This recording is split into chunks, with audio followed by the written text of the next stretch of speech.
আজ আমরা রোস্ট করতে চলেছি এলেক্স সবুজকে। তাই চলেন একটু এলেক্স সবুজকে পচানো যাক। আমগো হাওরের যে ভিউ সারলে কি ফর ইউ। হাওরের ভিউয়ের কথা তো বুঝলাম ভাই, কিন্তু আপনার মাথাতে ঘাস লাগিয়েছেন কেন?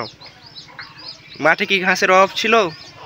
বাবা তোমার দরবারে সব পাগল হরেক রকম পাগল দিয়ে মিলাইছে মেলা।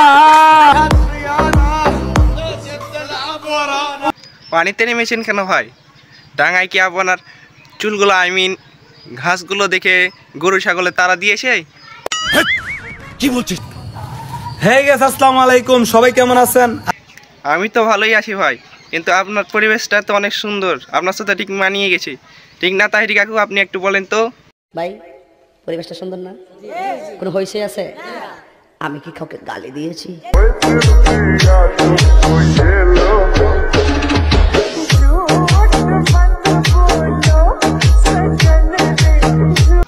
এত লাফালাফি করেন কেন ভাই? এটা তো সমুদ্র, এখানে তো আপনার ভয় নাই। এখানে তো গরু ছাগল আসতে পারে না যে আপনার ঘাসগুলো খেয়ে নিবে। ঠিক বলেছো। আমরা হইলাম বাঙালি, হাতে তালি দিয়া তাল মিলাইতে ভালো জানি। কথাটা তো ঠিক বলেছেন ভাই, কিন্তু পেনটা কি আপনার দাদুর কাছ থেকে ধার করে নিয়ে এসছেন? हाथ जोड़ के मैं मोदी साहब से गुजारिश करता हूँ। इतिहास साक्षी যে আপনি একটা টিকটক প্রতিবন্ধী। साले को बम से उड़ा दूंगा एक बार हाथ